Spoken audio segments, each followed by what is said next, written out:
Welcome back to the shop. In this video, I have a YZ250 two-stroke here. I'm going to show you how to pull the transmission out and put it back in this case. As you know, this is one of the most difficult transmissions to get in and out, and I'll show you why, and I'll show you my way of doing it, which I consider the easy way to do it.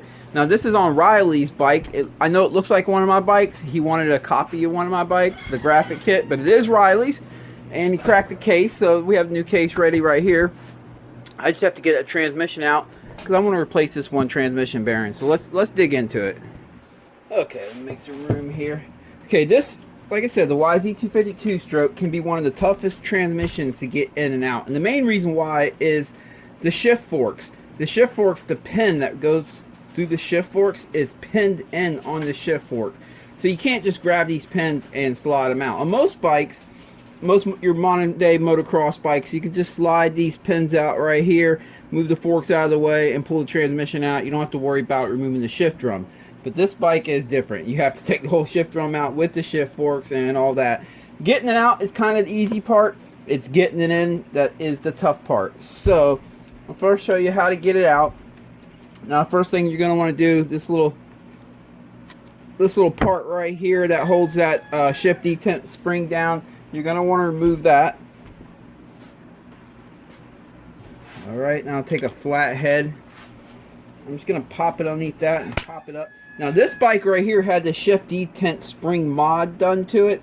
That is a modification that helps greatly reduce false neutrals and even catching neutral in general. If you're catching false neutrals in between gears on your YZ250, it's very common. It's very a lot of them seem to do it. Most of them seem to do it, especially after broken in a little bit. Check down in the description. I have a link to a video where I walk you through doing that mod to your own bike. Okay, got to take these two 10 millimeters off right here.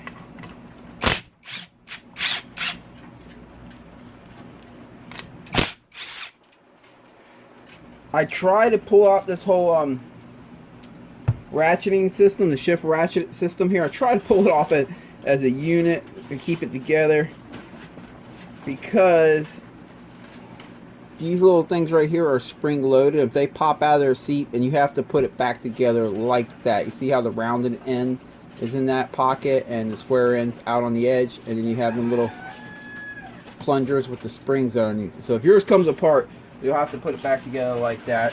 But if you're careful, you can keep it together as a unit like that, and that's what I'm going to attempt to do here. Sometimes it works out for me, sometimes it doesn't. Okay, we already have the shift detent spring out, so we're good there. But I want to remove that 12 millimeter right here. Now, when I try to spin this 12 millimeter, it's going to try to shift the whole shift drum at the same time. So I'm going to flip it over here. I'm going to try to find something that I can put right through here. That's too big. Let me see if I can find something smaller. Just something to hold it. There we go. I'll be able to hold it on this end like that. Okay, I flipped the whole motor upside down, but you can see the flathead I have on the shift drum here. So, I'm going to use impact. I mean, you can use a hand ratchet if you don't have an impact.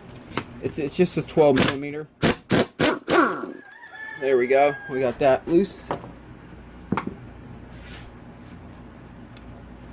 Let me go ahead and flip the motor back around so I don't confuse you guys with it being upside down. Alright. Now I'll be able to slide this on out of there. Let me go ahead and remove this.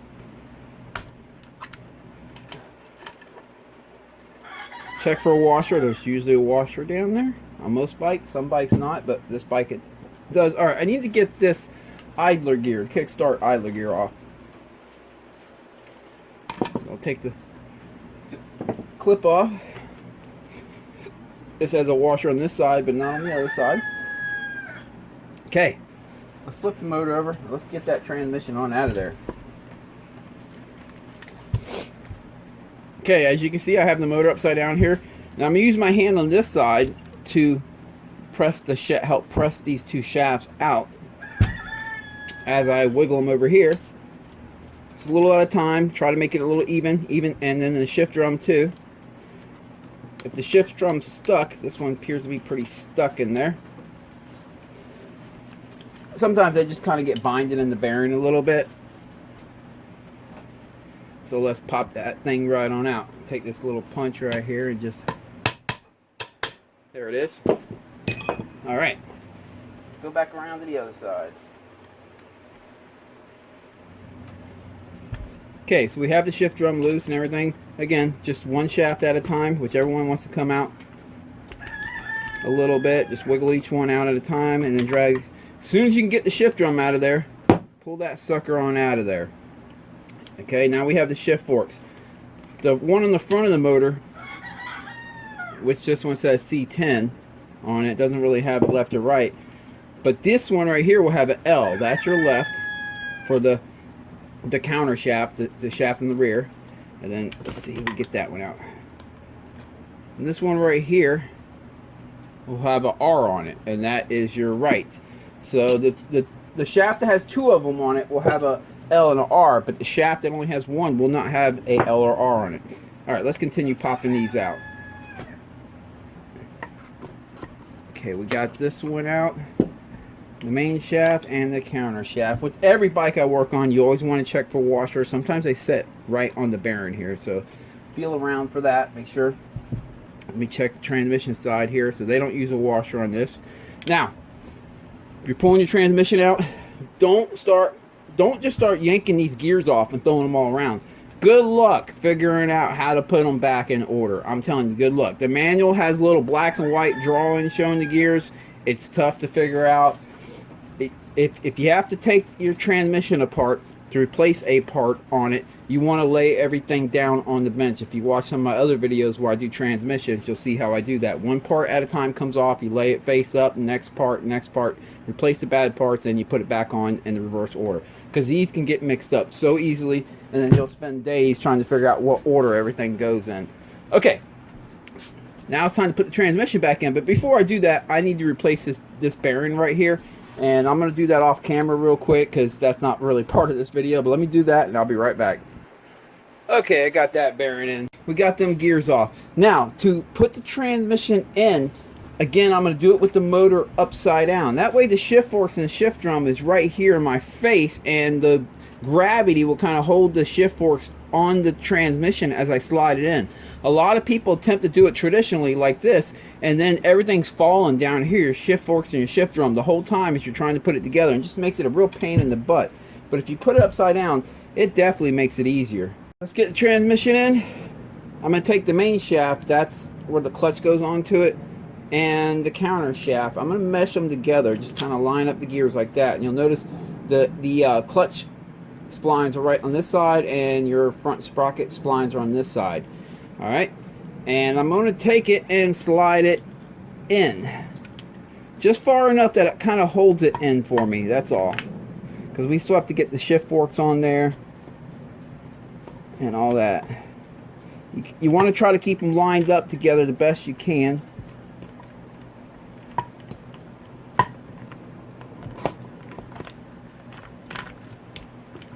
There you go. You don't want to get it all the way on yet. You just want to get it on a little bit. Okay. Set the camera where you can see a little better here. Alright, the shift forks. Remember, we have a left and a right for the counter shaft. So let me find the left and the right here. We have the left here and the right here. Now remember, the motor's upside down right now, so the right's actually going to be left and the left's actually going to be right. For the right one, you want that tab, see it says right, you want that tab face towards the crankshaft on the motor. And I can see it's already starting close enough to that little thing. I'm just going to set it there. For the left one, you want this tab face towards the rear of the motor. Just going to rest it there. And then for the other one, doesn't have a L or a R on it. You want that one on the main shaft, but you want that one face towards the rear of the motor as well. Now we're going to take the shift drum and the part with the threaded hole right here. That's going to go in towards the motor. So we need to just kind of set that in place, and I'm going to pull that shift fork out. That one fell, no big deal. I'll get it. You got to kind of just line them up, kind of get them kind of close to where they're supposed to be. Actually, let me try something. Let me pull this in a little bit further. Let that one hold right there. Thread it in towards the motor. On the left fork, that's going to go in the groove that's closest to the threaded part for the left fork. For the right fork, that's going to be the groove that is the furthest away from the threaded part. And then we have the one shift fork that goes on the main shaft. That's going to go in the middle groove.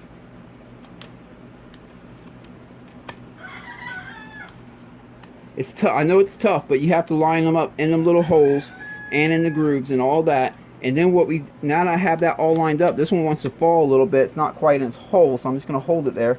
You want to kind of slide just the same way we slid it out. Slide the whole transmission in nice and easy together, all as a unit. I think that's it right there. See, it's not that bad.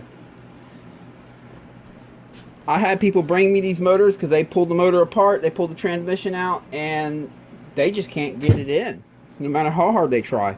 Okay, now that I believe it's all the way in, I'm going to flip it around here. You got to kind of want to hold it in a little bit with your other hand until you get it set in position. Alright. Okay, this part has that little cutout right there, and that goes right on top of that pin that's in there. So let me line it up.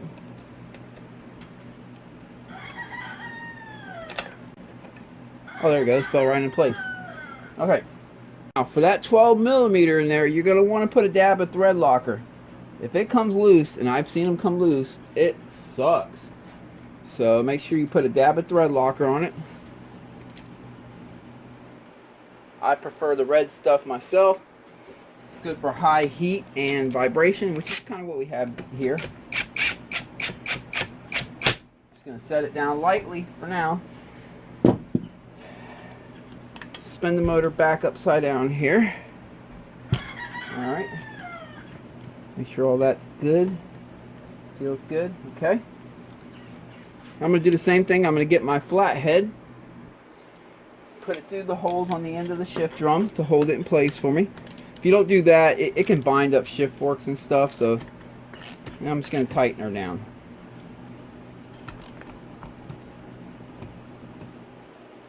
There we go. There are torque specs for that. If you wanted to follow the torque specs, they are in your manual. I've been doing this for a while, so I kind of know what I'm looking for. Alright. Flip it back around here. I just want to take a look, make sure everything feels good. I'm going to line it up as if it was in neutral. I know I don't have the shift detent spring in it yet, but you got to kind of help the transmission out a little bit to find neutral.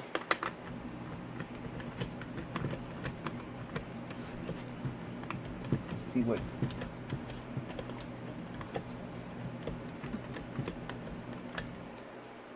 Okay, there's neutral. So we should... Yep, it's neutral. So I can spin this shaft, but the other shaft right here does not spin. You see that gear spinning, but the shaft itself, you see, is not spinning. So I'm in neutral. That's a good thing. Doesn't always mean everything's right, but that's a good indicator that's right. It is really tough to shift through all the gears if you don't have this other side of the case on, because these shift forks, they'll rock back and forth and stuff. Piece of lint there. They'll rock back and forth and they'll get binded up. So I mean, I've done it. I've gone through all the gears and bench tested all the gears on the bench, but usually it's such a pain in the butt that, but for video's sake, I'll show you. Put some dowel pins in here.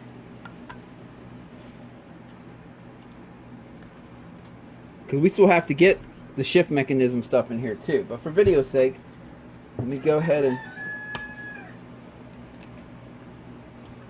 I'm not going to put the crank in. I'm just going to slide the case together right here. There we go. Okay, now we're currently in gear. It's spun. But anyway, let me go ahead and put the shift detent spring on, and we'll go ahead and run it through all its gears. Let me get a flathead for that. Detent spring. I'll hook it up to the lever down there. Again, check down in the description for the link to the mod. And I'll take a flathead and I'll hang it right on the top of that nub that the spring goes onto, and just slide the spring on it. There it is. It's on there. Okay. Let's test the transmission out. So, let me get this. You got to kind of hold some steady force on it, and then hold this counter shaft from spinning while you spin the main shaft until the gears mesh out. Oh, we're in first gear there. Okay, let's go neutral. Okay, we're in neutral. The shaft on the other side over here is not spinning. See, this one's not, that one's not spinning. So we're in neutral. Okay, now I'm going to go to first gear. Like I said, it might not complete the shift, so I'm going to use my belly here to push down the lever. I'm going to hold the counter shaft from spinning while I spin the main shaft. There it goes. There's second gear. Third gear. Let's spin it. Fourth gear. And fifth gear. You're going to have to complete. There you go. Cases are starting to split back open on us. Okay, fifth gear. We got all our gears. We are good.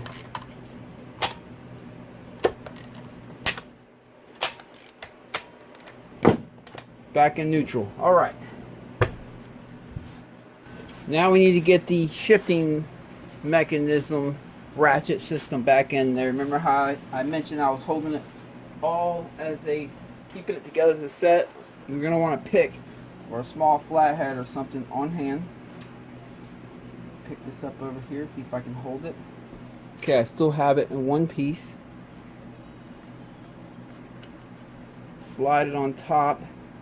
That one went right in perfectly. Awesome. Sometimes you'll have to take the pick and pop these in, the spring-loaded levers or whatever there are, and kind of like push them in towards the center to get it to pop down into place. But that one went right in. Alright, the same thing, using a little bit of thread locker here. Like I said, you don't want any of this stuff coming loose. It makes a mess. I've had people bring me their bikes before where they did the job themselves, they put it together, and then all of a sudden they had an issue after a few hours of riding. And they thought they did something wrong. And actually they did do something wrong. They just didn't use thread locker. Otherwise, if they would have used thread locker, that would have been a success. Tighten these up.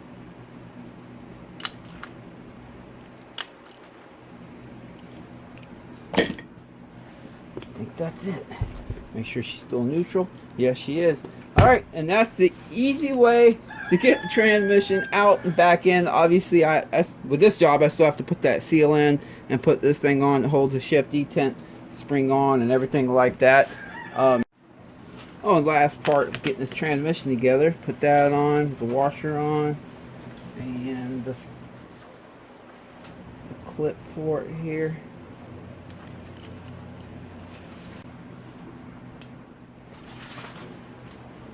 There we go. If you're into the YZ250 stuff, check in my videos. I have a ton of videos on YZ250s, as well as pretty much every other bike out there. Alright, this weekend I am riding, I believe I'm going to Moto Bros Okeechobee, and I think I'm going to take the YZ250 out. I'm kind of still on the fence between the YZ250 and the YZ125. It's going to be a tough one to decide, but I think I'm going to take out the 250 this weekend. Okay, I still have a lot of work. Got to get Riley's motor back together, put it back in the bike, get it running, and get it back to him so he can go riding too.